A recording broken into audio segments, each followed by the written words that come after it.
8월 9일 이적 시장 요약을 해볼 텐데, 일단 오늘 오피셜로는 브로야가 드디어 벌리로 갔습니다. 2천만 파운드의 이적료를 기어코 받아내고야 말았고, 그리고 어느 기사를 통해서 알 수 있는 내용인데, 벌리는 5,500만 파운드를 첼시한테 썼다. 첼시의 유망주들을 수집하기 위해서 썼다라는 금액이 있고요. 첼시가 벌리에게만 얻어낸 금액이 1,000억에 육박하는 아주 놀라운 현상. 요즘은 승격팀이 쓰는 돈이 참 크다는 생각을 합니다. 썬더랜드랑 지금 벌리랑 리즈랑 다 도합해갖고 4억 파운드 가량은 쓴 것 같거든요. 이 세 팀 합해서 돈이 진짜 남아 돈다라는 생각이 참 많이 들고요. 그리고 은하네리가 5년 재계약을 했습니다. 아스날하고 이번 여름에 재계약 안 하고 나간다는 말도 있었고, 이번 여름 끝나면은 FA를 풀린다 뭐 이런 말도 있었는데, 근데 결국에 이제 팀하고 미래를 맡기기로 했고, 마틴 지글러가 말하기로는 FIFA가 첼시에게 다음 클럽 월드컵 자동 출전권을 고려하고 있다고 해요. 디펜딩 챔피언의 자격으로 다음 대회까지 나갈 수 있게끔 따로 그렇게 조치를 취할 수도 있다라는 얘기가 있는데, 이 형님이 어떤 분이냐면 첼시 UEFA 쪽에서 징계 먹었을 때 가장 먼저 뛰었던 분이십니다. 바로 정책 쪽에 관련해가지고 수정사항 있으면 빠르게 언급을 해주시는 분인데, 어쨌든 그분께서 말씀해 주셨고, 그리고 기사에 이런 내용도 있길래 가져왔는데요. FIFA가 48팀으로 클럽 월드컵 확장을 희망하고 있어도 UEFA 측에서 막을 것 같다라는 내용도 있고, 자, 그리고 로마노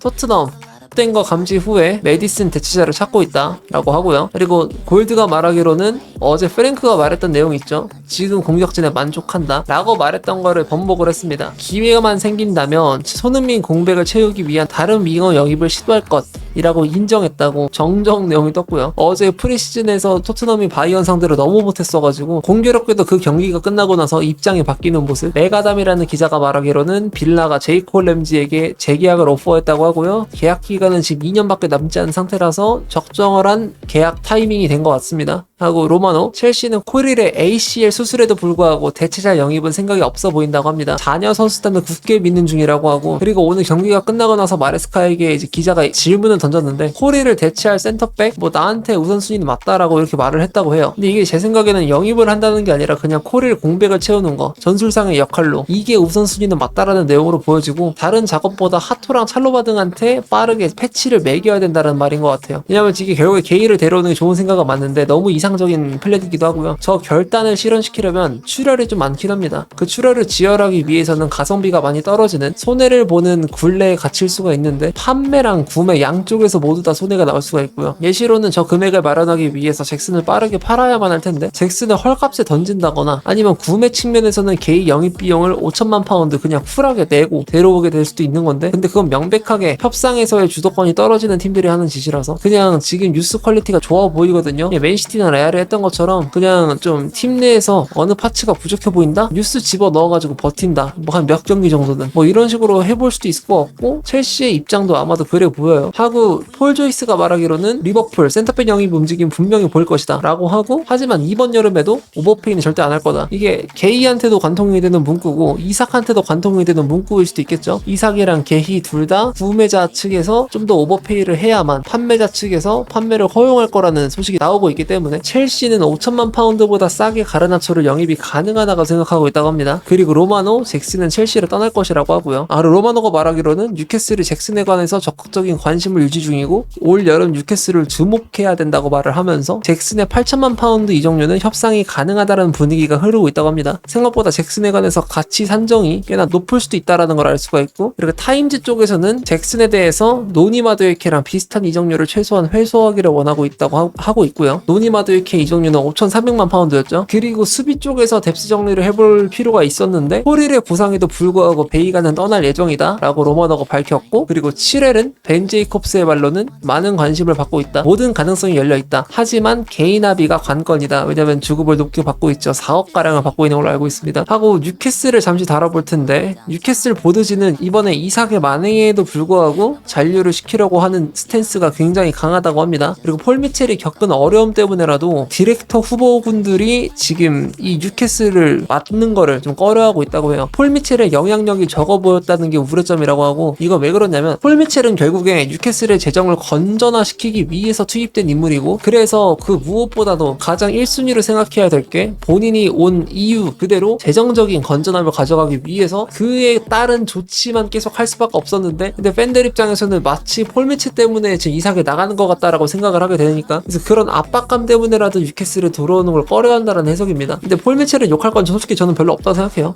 왜냐면은 결국에는 그 본인이 해야 되는 업무를 다 하고 나간 걸로 알고 있어서. 자, 그리고 뉴캐슬은 파케타 영입에 더 관심이 있다라고 마크 더글라스가 말했고요. 구단 내부에서도 큰 호평을 받고는 있으나 웨스트햄이 판매에 있어서 조금이라도 좀 협의점을 찾으려고 할지는 미지수. 왜냐면 웨스트햄에게 파케타는 굉장히 소중한 선수고 경쟁력 또한 굉장히 높은 선수고요. 맨시티의 과르디올라가 노렸던 선수라고 생각한다면 얘기가 쉽죠. 근데 이번에 지금 혐의에 관련돼서, 도박 혐의에 관련해서 무혐의가 떠버렸기 때문에 이제는 이적을 나갈 수 있는 타이밍이 되기도 했습니다. 지금 28살이라서 이번에가 아니라면 웨스트햄 쪽에 종신을 하는 듯한 뉘앙스로 해석이 가능하기 때문에 파케타가 혹시라도 이적을 하기 원한다면 이번 여름에 나가야 될 것이고요. 그리고 뉴캐슬의 플랜에도 굉장히 부합이 잘 되는 선수이기 때문에 한번 지켜볼 필요는 있을 것 같고요. 그리고 온스테인이 말하기로는 뉴캐슬은 사무 오모르디온 영입을 고려 중이라고 합니다. 하지만 바이아웃은 1억 유로고요. 이전에 말했던 것처럼 포르투 쪽에서 오모르디온을 판매할 수 있는 액수는 8천만 유로 정도로 책정을 해놨기 때문에 협의점이 맞아 들어간다면 영입이 될 수도 있긴 하겠지만, 오모르디온의 이적료가 요케레스보다 훨씬 더 비싸다는 걸 고려해본다면 이 8천만 유로를 그대로 소비할 것 같진 않아요. 뉴캐슬은 이번 여름에서 합리성을 따지고 있기 때문에. 그리고 올브스는 뉴캐슬의 원타겟으로 점쳐지고 있는 라르센에 관해서 NFS를 취급하고 있다고 합니다. 따지고 본다면 이번 여름에 영입을 했기 때문에 그 어떤 NFS 선언보다 도 확고하게 라르센을 지키려고 할 가능성이 높겠죠. 하고 호프, 뉴캐슬은 세슈코를 놓치고 나서 스트라이커 매물을 검토 중이라고 합니다. 어제 말했던 것처럼 라르센, 와킨스, 무니스, 잭슨 순으로 선호하고 있고요. 그리고 다우니가 말하기로는 뉴캐슬 미사들이 최종 단계다, 빠르게 마치기를 원하고 있고 3,500만 파운드 이적료가 발생될 예정이라고 하고요. 선수 의사는 아예 문제가 없는 상황이라고 합니다. 근데 이제 무한히 링크도 좀 뜨긴 했는데 리라이더, 다우니, 호프, 로마노 등등에서 뜬 소식, 무한히에게는 관심도 없었고 영입을 위해서 접촉 또한 한 적도 없다라고 합니다. 자, 그 다음이 알레띠, 라스파도르 영입이 가깝다, 총액은 2,200만 유로로 추정이 된다. 그리고 이 트윗이 올라오고 나서 히위고가 떴습니다. BTL로가 말하기로는 AC 밀란 며칠 안으로 호일룬 임대 영입을 시도할 거라고 합니다. 밀란의 대장 기자가 띄운 놀라운 소식이고요. 앞으로 호일룬의 임대 이적 의사가 중요하다고 하는데, 여기서 사이먼 스톤이 말하기로는 AC 밀란 호일룬 임대료 400만 유로 플러스 완전 이적 옵션 4천만 유로 딜 지불 의사 있다 라고 떴습니다. 굉장히 놀라운 소식이고요. 지금 양 구단 간의 대장 기자들이 다 인정한 내용이면서, 그리고 러커스트가 말하기로는 호일룬은 지금 메뉴의 일부 선수들한테 이미지가 안 좋게 찍힌 상황이라고 합니다. 그럴 만도 한 게 애초에 본인이 정정당당하게 실력으로 메뉴 내에서의 기회를 따려는 느낌이 아니라 갑자기 기자들 모아놓고 여론 플레이를 하는 듯한 뉘앙스가 있어가지고 안 좋게 찍힐 수 있다라고 생각하고요. 그리고 지금 호일룬은 잔류를 고집하고 있다고 로마노가 말했습니다. 그리고 메뉴는 밀란이 임대료 600만 유로 플러스 주급 전액을 부담하길 원한다고 하고요. 사이먼 스톤의 트윗과는 조금 약간 견해가 약간 다르고, 모레토가 말하기로는 뉴캐슬이 지금 밀란의 타겟인 치아오를 노리고 있는데 패키지로 4천만 유로를 비드하기만 한다면 밀란은 매각을 고려할 것이라고 하고요. 치아오의 급여가 지금 보니까 3천만 원쯤 하는 것 같거든요. 뉴캐슬 입장에서 이거보다 더 좋은 선택지가 없어 보이긴 합니다. 그리고 니콜로 스키라, 유벤투스가 새로운 센터백을 매각을 해야만 새로운 센터백 영입에 나설 수 있다고 하고요. 로이드 켈리, 루가니, 디알로가 판매 대상으로 올라와 있는 상황인데, 근데 여기서 베이가가 지금 이 새로운 대체자로 충분히 거론이 될 수 있다라는 얘기도 있었습니다. 그리고 지금 플래티가 말하기로는 코망의 이적료가 5천만 유로쯤으로 예상이 된다고 하고요. 2천만 유로에서 2,500만 유로 연봉 제한을 받은 상태이면서, 로마노가 말하기로는 알라스르가 바이언 측이 공식 비드를 제출했다고 합니다. 코망을 레프트윙 탑 타겟으로 보고 있다고 하고요. 그리고 이적 확률은 매우 높은 상황이라고 하니까 웬만해서는 이적을 할 것 같아요. 이건 여담인데 좀 재밌는 인터뷰라서 갖고 왔는데요. 브라이튼 CEO가 첼시는 최고의 고객이라고 칭해줬다고 합니다. 전문을 보면 어떻게 나와 있냐면, 여러 번 말했듯이 첼시는 저에게 가장 좋은 고객입니다. 페드루에게 좋은 결과가 오기를 기원하고요. 첼시는 저에게 신뢰도를 쌓았습니다. 계속해서 리턴이 돌아오고 있다 라고 하는데, 사실 브라이튼도 구단주가 갑자기 토니 블룸이 첼시 한번 저격했었어요. 개빡쳐갖고 우리 인재 좀 그만 빼가라 이러면서 막 졸라 뭐라 했었는데, 근데 따지고 보잖아요. 첼시가 브라이튼이라는 꿀통을 파는 이유는 진짜 그만큼 효율이 나와서인데, 막 곰의 행동을 보면은 벌집이 어디 있는지를 알 수 있듯이 첼시의 행동을 보면은 아, 꿀통이 저기 있구나, 브라이튼의 가치를 오히려 올려줬다 생각하거든요. 첼시가 브라이튼에서 선수를 데려오고 코칭 스태프를 데려오고 했을 때 실패가 거의 없습니다. 참고로 산체스 지금 결과적으로 지금 좋은 선수라는 거 입증됐죠. 쿠크렐라 대성공했지, 카이세도 대성공했지, 아 포터가 좀 실패를 심하게 하긴 했는데, 근데 그래도 코칭 스태프 쪽에서도 유용한 인재들을 많이 빼왔기 때문에, 그래서 사실 브라이튼과 첼시는 우호적인 관계를 충분히 맺을 수 있다 생각합니다. 저는 저 브라이튼의 CEO의 발언 충분히 지지할 수 있습니다. 브라이튼 브라이튼 산 쪽에서 넘어온 선수들의 폼이 너무 좋아가지고, 그리고 코릴 같은 경우에도 브라이튼 임대를 굉장히 성공적으로 마쳤고, 임대생임에도 불구하고 브라이튼에 대한 리스펙을 갖고 있는 거 보면은 굉장히 좋은 관계를 갖고 있다고 볼 수가 있고요. 앞으로도 많이 애용을 할 수밖에 없을 것 같습니다. 포터 빼고 다 굿이기 때문에.